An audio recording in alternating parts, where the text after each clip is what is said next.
Hello everyone, welcome back to my YouTube channel. ඉතින් අද ඕගලනුත් එක්ක මම ෂෙයා කරගන්න යන්නේ අපි මදුනාගල උණුදිය උල්පත් බලන්න ගියපු vlog එකක්. ටිකට්ස් ගන්න තියෙන්නේ පාකින් ඒරියා එකේ තියෙන කවුන්ටර් එකකින්. ඉතින් අපි ටිකට්ස් නුත් අරගෙන අතුරට ගියා.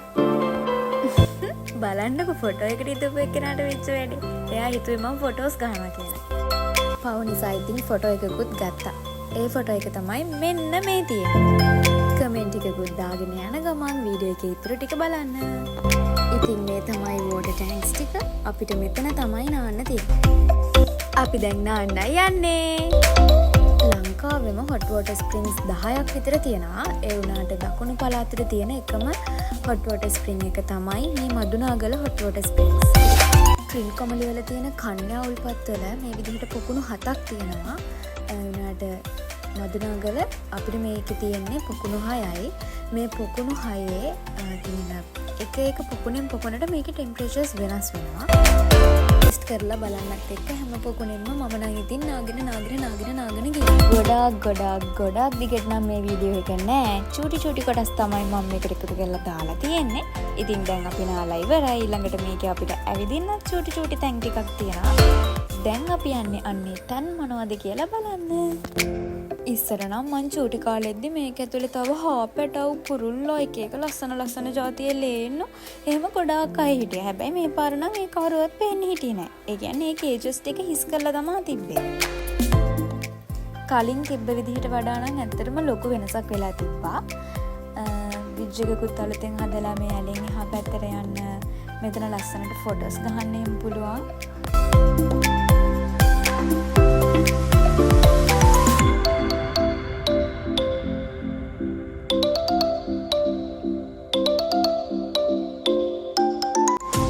ඇතුලේ ඇක්වේරියම් එකක් තියෙනවා. ඉතින් දැන් අපි යන්න හදන්නේ ඇක්වේරියම් එක බලන්න.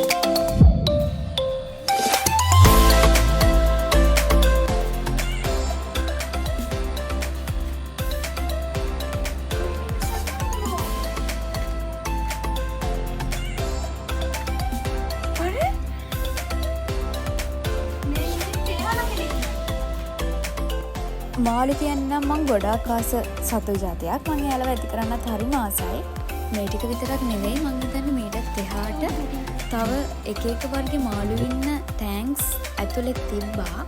ඒත් අර පේනවනේ ඇතුලේ ටිකක් කරුවල හින්දා මට යන්න දුන්නා. ඔයාලම් බල්ලා කියන්නකෝ මේක ඇතුලේ මේ හෙල්ලෙන්නවත් නැතුව ඉන්නේ කවුද කියලා. මෙන්න තියනවා වාඩි වෙලා ඉන්න හොඳ ප්ලේස් එක.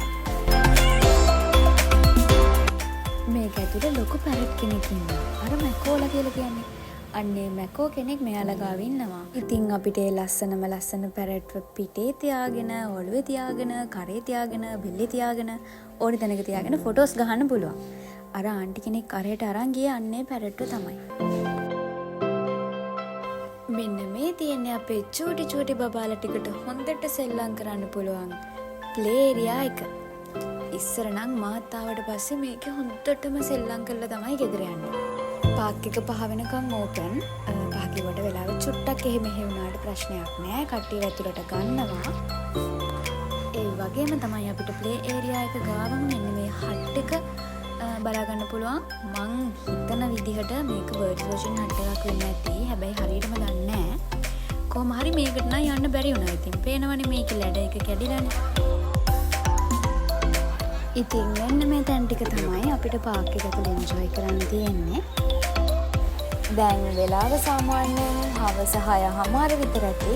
අපි දැන් තමයි එළියට ආවේ පාක් එකේ ඉඳලා. වෝටර්මෙලන් ජූස් එකක් ඕඩර් කරා. ඉතින් දැන් මේක හැදෙනකන් ඉන්නයි තියෙන්නේ. මේ මුදල් නොගෙව ප්‍රචාරය කරන ලද දැන්වීමක් බව කරුණාවෙන් සැලකන්න.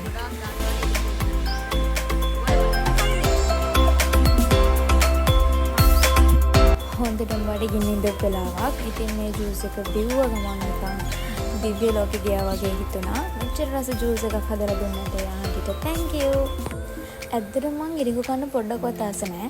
හැබැයි ඉතින් බඩගින්න ඉඳපු නිසා අයියා මේකත් ඉරිඟු කරලත් මමම කාලා ගෙදර ගියා. තවත් වීඩියෝ එකකින් ඉක්මනින්ම ඔයාලා ගාවට එන්නම්. එතකම් මගේ යාළුවෝ හැමෝම පරිස්සමෙන් සතුටින් ඉන්න. bye bye.